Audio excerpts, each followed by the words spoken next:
Hi ಎಲ್ಲರಿಗೂ ಮತ್ತೊಮ್ಮೆ ಮರಳಿ ಮಂಡಿಗೆ ಯೂಟ್ಯೂಬ್ ಚಾನಲ್ಗೆ ಸ್ವಾಗತ. ಇವತ್ತಿನ ಟೈಟಲ್ ಆಲ್ರೆಡಿ ನೋಡಿರ್ತೀರಲ್ಲ. ಸೊ ಇದರಲ್ಲಿ ಏನಪ್ಪ ಎಕ್ಸ್ಪ್ಲೇನ್ ಮಾಡೋಕೆ ಹೊರಟಿದ್ದೀನಿ ಅಂತಂದರೆ, ಇವಾಗ ಎಲ್ಲರೂ ಗ್ಲಿರಿಸಿಡಿ ಅಥವಾ ಗೊಬ್ಬರ ಗಿಡ ಏನಂತ ಕರೀತಾರಲ್ಲ, ಅದನ್ನು ಅಡಿಕೆ ತೋಟದಲ್ಲಿ ಏನೋ ನೆಟ್ಬಿಡ್ತಾರೆ. ನಾನು ಸಹಿತ ಸುಭಾಷ್ ಪಾಳೇಕರ್ ಅವರ 36x36 ತೆಂಗಿನ ಮಾದರಿ ಮಾಡ್ಕೊತ ಬಂದು ಇವಾಗ ಆಲ್ರೆಡಿ 2 ವರ್ಷ ಆಗಿರೋದ್ರಿಂದ ಇದರಲ್ಲಿ ಸಪೋರ್ಟಿಂಗ್ ಕ್ರಾಪ್ ಆಗಿ ಬರೋದೇ ಈ ಗ್ಲಿರಿಸಿಡಿಯ ಅಥವಾ ನುಗ್ಗೆ ಅಥವಾ ನೀವು ಯಾವುದೇ ರೀತಿಯ ದ್ವಿದಳ ಧಾನ್ಯದ ಮರ ಜಾತಿಯ ಗಿಡಗಳನ್ನು ಹಾಕ್ಬೋದು. ಅಥವಾ ಎಕ್ಸಾಂಪಲಿಗೆ ಗ್ಲಿರಿಸಿಡಿಯ ಒಂದಾಯಿತು, ನುಗ್ಗೆ ಮತ್ತು ಅಗಸೆ ಹಾಕ್ಬೋದು. ಅದು ಬಿಟ್ಟರೆ ಮರ ತೊಗರಿ ರಿಲೇಟೆಡ್ ಆ ಥರ ಯಾವುದಾದ್ರು ಚೂಸ್ ಮಾಡಿಬಿಟ್ಟು ಹಾಕ್ಬೋದು. ಸೊ ಅದರಲ್ಲಿ ನಾವು ನಮ್ಮ ತೋಟದಲ್ಲಿ ಗ್ಲಿರಿಸಿಡಿಯನ್ನು ಹಾಕ್ಕೊಂಡಿರೋದು, ಇದು ನೋಡ್ತಿರ್ಬೋದು ಯಾವ ರೀತಿ ಬೆಳೆದಿದೆ ಅಂತ ಹೇಳ್ಬಿಟ್ಟು. ಇದು ನಾನು ಕಡ್ಡಿ ಚುಚ್ಚಿ ಬೆಳೆಸಿರುವಂಥದ್ದು ಗಿಡ ಇವಾಗ ತುಂಬ ಚೆನ್ನಾಗಿ ಬಂದಿದೆ. ಸೊ ಇವಾಗ ಪ್ರಶ್ನೆ ಏನು ಬರೋದು ಅಂತಂದರೆ, ಈಗ ಅಡಿಕೆ ತೋಟದಲ್ಲಿ ಏನೋ ಗ್ಲಿರಿಸಿಡಿ ಏನೋ ಹಾಕ್ಕೊಂಡ್ಬಿಟ್ವಿ ಅಂದರೆ ಗೊಬ್ಬರ ಪರ್ಪಸ್ಸು ಹೌದು, ಮತ್ತು ಇದರಿಂದ ನಮಗೆ ನೈಟ್ರೋಜನ್ ಫಿಕ್ಸೇಷನ್ ಆಗುತ್ತೆ. ಓಕೆನಾ. ಸೊ ನೈಟ್ರೋಜನ್ ಫಿಕ್ಸೇಷನ್ ಅಂತಂದರೆ ಪಕ್ಕದ ಜಾತಿಯ ಗಿಡಗಳಿಗೆ ಏನು ಹಾಕ್ಕೊಂಡಿರ್ತೇವಲ್ಲ, ಅದು ಈ ಗ್ಲಿರಿಸಿಡಿ ಏನು ಮಾಡುತ್ತೆ ಅಂದರೆ ವಾತಾವರಣದಲ್ಲಿರುವ ನೈಟ್ರೋಜನ್ ಅಥವಾ ಈ ಸಾರಜನಕ ಅಂತ ಕರಿತಾರಲ್ಲ, ಅದನ್ನು ತನ್ನ ಎಲೆಗಳ ಮುಖಾಂತರ ಹಿಡಿದಿಟ್ಟು ಎಳ್ಕೊಂಡು ಅದು ತನ್ನ ಬೇರುಗಳಲ್ಲಿ ಶೇಖರಣೆ ಮಾಡಿ ಇಡುತ್ತೆ ಒಂದು ಗಂಟೆಗಳ ಮುಖಾಂತರ.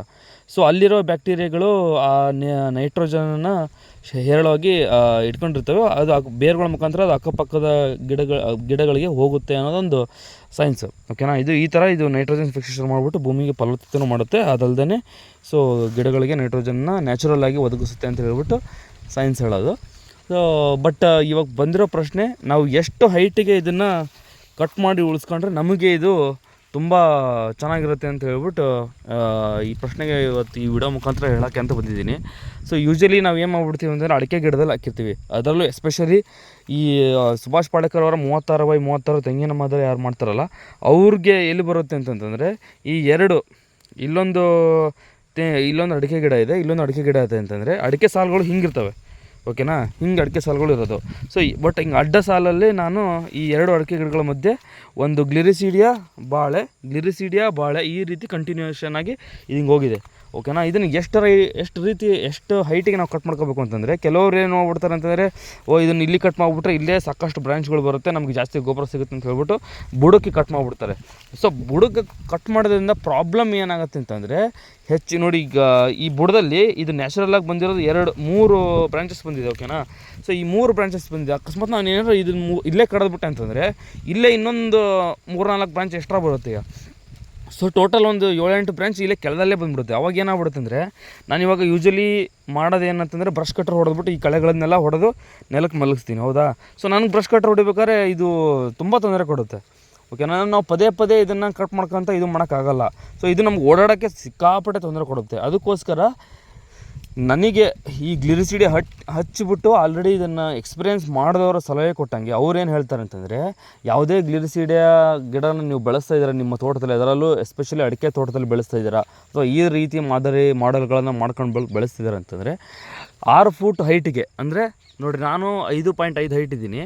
ಸೊ ಇಲ್ಲೇನು ಕಾಣಿಸ್ತಿದೆಯಲ್ಲ, ಇಲ್ಲಿಗೆ ಇದು 6 ಅಡಿ ಹೈಟು. ಈ 6 ಅಡಿ ಹೈಟಿಗೆ ಕಟ್ ಮಾಡಬೇಕು ಅಂತ ಹೇಳ್ತಾರೆ. ಏನಕ್ಕೆ 6 ಅಡಿ ಹೈಟಿಗೆ ಕಟ್ ಮಾಡಬೇಕು ಅಂತಂದರೆ, 6 ಅಡಿ ಹೈಟಿಗೆ ಕಟ್ ಮಾಡಿದರೆ ನಾವು 5ರಿಂದ 5.5 ಹೈಟಲ್ಲಿ ಇವು ಕವಲ್ಗಳು ಹೊಡೆಯುತ್ತೆ, ಅಂದರೆ ಎಕ್ಸ್ಟ್ರಾ ಬ್ರಾಂಚ್ಗಳು ಇಲ್ಲಿ ಬೀಳುತ್ತೆ. ಸೊ ಈ ಕೆಳಗಡೆ ಇರೋ ಬ್ರಾಂಚ್ಗಳನ್ನೆಲ್ಲ ನಾವು ಕಡ್ದಾಕ್ಬಿಡೋಕ್ಕಾಗುತ್ತೆ.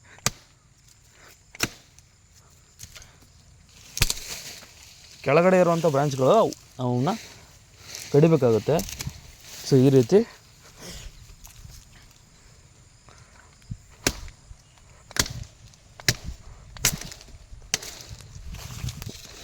ಕೆಳಗಡೆ ಒಂದೇ ಬ್ರಾಂಚ್ ಉಳಿಸ್ಕೊಂಡಿರ್ಬೇಕು. ಓಕೆನಾ. ಇದೊಂದೇ ಸಿಂಗಲ್ ಹೋಗ್ಬೇಕಿದು. ಸಿಂಗಲ್ ಹೋಗ್ಬಿಟ್ಟು ಮೇಲ್ಗಡೆ 6 ಅಡಿ ಹೈಟಿಗೆ ಇದನ್ನು ಇಲ್ಲಿ ಕಟ್ ಮಾಡ್ಬೇಕು ಅನಿಸುತ್ತೆ.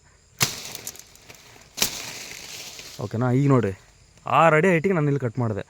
ಸೊ ನಾನು ಈಗ 6 ಅಡಿ ಹೈಟಿಗೆ ಕಟ್ ಮಾಡೋದ್ರಿಂದ ಏನಾಗ್ಬಿಡುತ್ತೆ ಅಂದರೆ, ಕವಲುಗಳು ಇಲ್ಲಿ ಸ್ಟಾರ್ಟ್ ಆಗುತ್ತೆ, ಇಲ್ಲಿ ಹೊಡೆಯೋಕ್ಕೆ ಸ್ಟಾರ್ಟ್ ಆಗುತ್ತೆ. ಇದು ನಾನು ಮೊಬೈಲ್ ಹಿಡ್ಕೊಂಡ್ಬಿಟ್ಟು ಕಟ್ ಮಾಡ್ತಿರೋದ್ರಿಂದ ನಾನು ನೀಟಾಗಿ ಕಟ್ ಮಾಡಿಲ್ಲ. ಬಟ್ ಕಟ್ ಮಾಡಬೇಕಾದ್ರೆ ತುಂಬ ಚೆನ್ನಾಗಿ ನೀಟಾಗಿ ಕಟ್ ಮಾಡಿರಿ ಅಂತ ಹೇಳ್ಬಿಟ್ಟು ಹೇಳ್ತೀನಿ ನಾನು. ಸೊ ಎಲ್ಲೆಲ್ಲಿ ಈ ರೀತಿ ಅತಿ ಹೆಚ್ಚು ಹೈಟ್ ಹೋಗಿರುತ್ತಲ್ಲ, ಸ್ವಲ್ಪ ಕಾಂಡಗಳು ಸ್ವಲ್ಪ ಈ ರೀತಿ ದಪ್ಪ ಆಗಬೇಕು. ಈ ರೀತಿ ದಪ್ಪ ಆದಮೇಲೆ ಏನು ಮಾಡ್ಬಿಡ್ತೀವಿ ಅಂತಂದರೆ, ಇಲ್ಲಿ 6 ಅಡಿ ಹೈಟಿಗೆ ನೀವು ಕಟ್ ಮಾಡಿಬಿಡ್ರಿ. ಕಟ್ ಮಾಡಿಬಿಡಿದ್ರೆ ಏನಾಗುತ್ತೆ, ಇದು ಸಿಂಗಲ್ ಕೊಂಬೆ ಬರುತ್ತೆ. ಈ ಸಿಂಗಲ್ ಕೊಂಬೆ ಉದ್ದಕ್ಕೆ ಬೆಳೆಯುತ್ತೆ. ಇದರಿಂದ ನಮಗೇನು ಯೂಸ್ ಅಂತಂದರೆ, ಇವಾಗ ಬ್ರಷ್ ಕಟ್ರ್ ಹೊಡಿತಾ ಇದೀವಿ ಅಂದ್ಕೊಳ್ರಿ, ಬ್ರಷ್ ಕಟ್ರ್ ಹೊಡಿಬೇಕಾದ್ರೆ ನೀವು ಸಲೀಸಾಗಿ ಓಡಾಡ್ಬೋದು ನೋಡಿರಿ. ಇಲ್ಲಿ ಇಷ್ಟೊಂದು ಜಾಗ ಇದೆ, ಯಾಕಂದರೆ ಕವಲುಗಳು ಮೇಲ್ಗಡೆ ಹೊಳೆಯೋದ್ರಿಂದ ಕವಲು ಮೇಲೆ ಹೊಡೆಯುತ್ತೆ. ನನಗೆ ಇಲ್ಲಿ ಕೆಳಗಡೆ ಓಡಾಡೋಕ್ಕೆ ಏನು ಸಮಸ್ಯೆ ಇರೋಲ್ಲ. ಸೊ ಇದೊಂಥರ ಕಂಬದ ಥರ ಹೈಟ್, ಇದು ಕಂಬದ ಥರ ಇರುತ್ತೆ. ಇದು ಕವಲುಗಳು ಏನೇ ಹೊಡೋದು ಸಹಿತ ಮೇಲ್ಗಡೆ ಹೊಡುತ್ತೆ. ನಮಗೆ ನೆರಳು ಏನಿದ್ರು ಮೇಲಾಗುತ್ತೆ. ನಮ್ಗೆ ಓಡಾಡೋಕ್ಕೆ ಯಾವುದೇ ತೊಂದರೆ ಇರೋಲ್ಲ, ಮತ್ತು ಬ್ರಷ್ ಕಟ್ರ್ ಹೊಡೆಯೋಕ್ಕೂ ಏನೂ ಸಮಸ್ಯೆ ಇರೋಲ್ಲ. ಅದಲ್ಲದೆ ಇದರಲ್ಲಿರುವಂಥ ಮೇನ್ ಅಡ್ವಾಂಟೇಜ್ ಇನ್ನೊಂದು ಯಾವುದು ಅಂತಂದರೆ, ಫಾರ್ ಎಕ್ಸಾಂಪಲ್ ಕೆಲವೊಬ್ರು ಏನು ಹೇಳ್ತಾರೆ, ಇದಕ್ಕೆ ಕಾಳು ಮೆಣಸು ಹಬ್ಬಿಸ್ಬೋದು, ಇಲ್ಲ ಎಲೆ ಬೆಳ್ಳಿ ಹಬ್ಬಿಸ್ಬೋದು, ಇಲ್ಲ ವೆನಿಲ್ಲ ಹಬ್ಬಿಸ್ಬೋದು ಅಂತ ಹೇಳ್ತಾರೆ. ನಿಮ್ಗೇನಾದ್ರು ಫ್ಯೂಚರಲ್ಲಿ ಈ ಪ್ಲ್ಯಾನು, ಈ ಕಾಳು ಮೆಣಸು ಅಥವಾ ಎಲೆ ಬೆಳ್ಳಿ ಅಥವಾ ವೆನಿಲ್ಲ ಅಂತ ಬಳ್ಳಿ ಜಾತಿಯ ಗಿಡಗಳನ್ನು ನೀವು ಹಬ್ಬಿಸ್ಬೇಕು ಈ ಗ್ಲಿರಿಸೀಡೆಗೆ ಅನ್ನೋದಾದರೆ ನೀವು ಆರಾಮಾಗಿ ಹಬ್ಸ್ಕೋಬೋದು. ಯಾಕಂದರೆ ಇದು 1 ವರ್ಷ ಇದನ್ನು ಹಿಂಗೆ ಬಿಟ್ಬಿಟ್ರೆ ಅಂತಂದರೆ ಸಿಕ್ಕಾಪಟ್ಟೆ ದಪ್ಪಾಗಿ ಬೆಳೆದು ಸ್ಟ್ರೈಟಾಗಿ ಬೆಳೆದಿರುತ್ತೆ. ಕವಲುಗಳೆಲ್ಲ ಆಲ್ಮೋಸ್ಟ್ 6 ಅಡಿ ಹೈಟಲ್ಲಿ ಇರೋದ್ರಿಂದ ನೀವು ಆರಾಮಾಗಿ ಯಾವ ಬಳ್ಳಿ ಜಾತಿ ಗಿಡಗಳನ್ನು ಸಹಿತ ಹಬ್ಸ್ಕೋಬೋದು. ಹಬ್ಸ್ಕೊಂಡ್ರೂ ಸಹಿತ ಇದು ಆಲ್ಮೋಸ್ಟ್ ಇಲ್ಲ 1 ಫೂಟ್ ಸರೌಂಡಿಂಗಲ್ಲಿ ಬೆಳೆಯುತ್ತೆ. ಸೊ ನಮಗೆ ಓಡಾಡೋಕ್ಕೂ ಏನೂ ತೊಂದರೆ ಇರೋಲ್ಲ. ಆಮೇಲೆ ಮೇಂಟೆನೆನ್ಸಿಗಂತೂ ತುಂಬ ಇರುತ್ತೆ. ಸೊ ಮೇಲೆ ಬಂದಂಗೆಲ್ಲ ಯಾವಾಗ ಮೇಲೆ ಕವಲುಗಳು ಬರುತ್ತೋ ಅದನ್ನೆಲ್ಲ ನಾವು ಪ್ರೂನಿಂಗ್ ಮಾಡ್ಕೊಂತ ಹೋಗ್ಬೇಕಾಗುತ್ತೆ.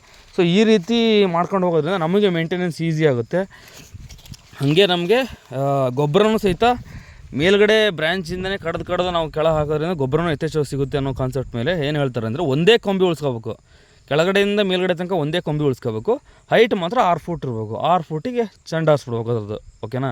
ಸೊ ಅವಾಗ 5ರಿಂದ 5.5 ಫೂಟಿಗೆ ಹೊಸ ಬ್ರಾಂಚ್ ಬಂದ್ಬಿಟ್ಟು ನಮಗೆ ಅನುಕೂಲ ಆಗುತ್ತೆ ಅಂತ ಹೇಳ್ಬಿಟ್ಟು ಹೇಳೋದು. ಸೊ ಯಾರಾದರೂ ನಿಮ್ಮ ತೋಟದಲ್ಲಿ ಇದೇ ರೀತಿಯ ಗೊಬ್ಬರ ಗಿಡ ಬೆಳೆಸ್ತಾ ಇದ್ದರೆ, ಸೊ ದಯವಿಟ್ಟು ಕೆಳಗಡೆ ಕಟ್ ಮಾಡಿಬಿಟ್ಟು ನಿಮ್ಮ ಸಮಸ್ಯೆಗೆ ನೀವೇ ದಾರಿ ಮಾಡ್ಕೊಬೇಡ್ರಿ.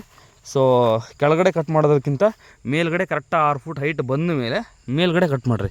ಮೇಲ್ಗಡೆ ಕಟ್ ಮಾಡಿದರೆ ನಿಮಗೆ ನಾನು ಇಷ್ಟೊತ್ತು ಏನು ಹೇಳಿದ್ನಲ್ಲ ಇಷ್ಟೆಲ್ಲ ಅಡ್ವಾಂಟೇಜ್ಗಳು ನಿಮಗೂ ಸಿಗುತ್ತೆ. ಅದನ್ನು ಈ ವಿಡಿಯೋ ಮೂಲಕ ನಾನು ತೋರಿಸ್ಬೇಕಾಗಿತ್ತು, ನಿಮಗೆ ತೋರಿಸಿದ್ದೀನಿ. ಈ ವಿಡಿಯೋ ನಿಮಗೆ ಇಷ್ಟ ಆಗಿದೆ ಅಂತ ಅನ್ಕೊತೀನಿ. ಸೊ ನೀವು ಕೂಡ ನಮ್ಮ ಚಾನಲ್ಗೆ ಹೊಸದಾಗಿ ಏನಾದರೂ ವಿಡಿಯೋ ನೋಡ್ತಾ ಇದ್ದರೆ, ನನ್ನ ಚಾನಲ್ ಆದಷ್ಟು ಸಾಕಷ್ಟು ವಿಡಿಯೋಗಳನ್ನು ಹಾಕಿದ್ದೀನಿ. ಸುಭಾಷ್ ಪಾಳೇಕರ್ ನೈಸರ್ಗಿಕ ಕೃಷಿ ಬಗ್ಗೆ ಆಗಿರ್ಬೋದು, ಈ ಮಾಡೆಲ್ ಬಗ್ಗೆ ಆಗಿರ್ಬೋದು, ಯಾವ್ಯಾವ ಗಿಡಗಳಿದ್ದಾವೆ ಅನ್ನೋದ್ರ ಬಗ್ಗೆ ಸೊ ತುಂಬ ಮಾಹಿತಿ ಕೊಟ್ಟಿದ್ದೀನಿ. ಅದನ್ನು ನೀವು ಸಹಿತ ನೋಡಿ ತಿಳ್ಕೊಳ್ಳಿ. ಅದನ್ನು ನಿಮ್ಗೆ ಇಷ್ಟ ಆದರೆ ಇದು ಅಳವಡಿಸ್ಕೊಡ್ರಿ. ನಿಮ್ಮ ತೋಟದಲ್ಲೂ ಸಹಿತ ಇದನ್ನು ಅಳವಡಿಸ್ಕೊಟ್ರೆ ಹೊಸದಾಗಿ ಕೃಷಿ ಮಾಡೋರು ಸಹಿತ ಇದನ್ನು ನೀವು ಇದೇ ರೀತಿಯ ಮಾಡೋಲ್ನ, ಇದೇ ರೀತಿಯ ಪ್ಲ್ಯಾನ ನೀವು ಮಾಡ್ಕೊಂಡ್ಬಿಟ್ಟು ಮಾಡ್ಬೋದು. ಯಾವುದೇ ರೀತಿಯ ಡೌಟ್ಸ್ ಇದ್ರೂ ಸಹಿತ ಕಮೆಂಟ್ ಬಾಕ್ಸಲ್ಲಿ ಹಾಕಿರಿ. ನಾನು ಎಲ್ರಿಗೂ ಪ್ರತಿಯೊಬ್ಬರಿಗೂ ನಾನು ರಿಪ್ಲೈ ಮಾಡ್ತೀನಿ. ಸೊ ಇಷ್ಟು ಮಾಹಿತಿ ಹೇಳ್ತಾ ನಾನು ಈ ವಿಡಿಯೋನ ಎಂಡ್ ಮಾಡ್ತೀನಿ. Thank you so much. Take care. Bye.